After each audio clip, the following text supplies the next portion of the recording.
Look with me, Luke chapter 14, starting verse 12. Then Jesus said to his host, when you give a luncheon or dinner, do not invite your friends, your brothers or sisters, your relatives, or your rich neighbors. If you do, they may invite you back, and so you will be repaid. But when you give a banquet, invite the poor, the crippled, the lame, the blind, this guy who I just healed who snuck in. And you will be blessed. Although they cannot repay you, you will be repaid at the resurrection of the righteous. Now notice that the first story, the lesson that Jesus teaches, is to the partygoers who had refused to show mercy and were trying to get the place of highest honor. The second story is directed specifically at the host, this prominent Pharisee who is hosting all of these people. And so Jesus basically calls this man out in front of all of his house guests. How did the rest of dinner go? Right?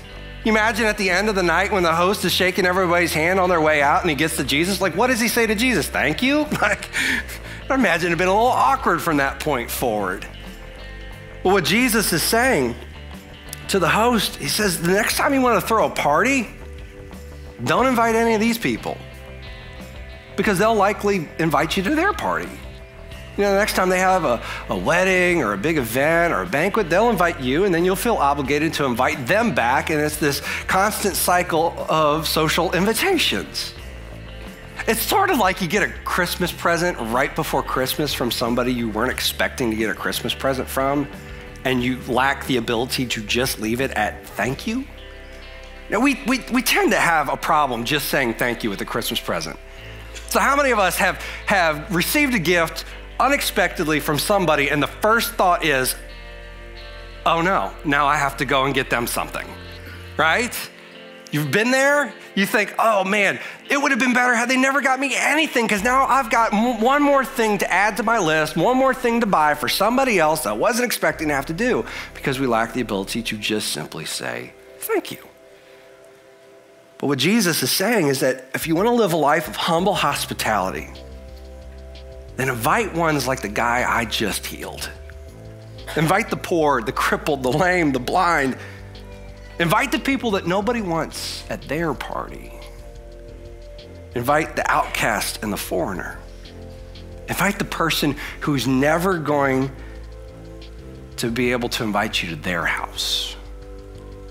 Invite the people who don't look like you. You know, hospitality that is pleasing in the sight of God is intentionally humble kindness and service shown to somebody without any expectation of anything in return. That's what's pleasing to God. And so Jesus calls this host out for inviting the who's who of his town just so that he looks good in other people's eyes. Look at my RSVP list.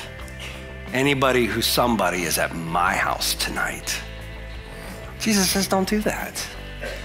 Now, it's okay if you do, but know that your reward is in the fact that they showed up. You invite all these people to make yourself look good, well, that's where it ends. You look good.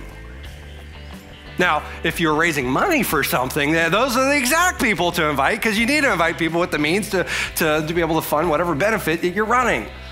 But Jesus says there's no kingdom value in inviting people to make yourself look good. There's none. You see, the kingdom of God is built upon the humble service of God's people, not out of self-seeking actions.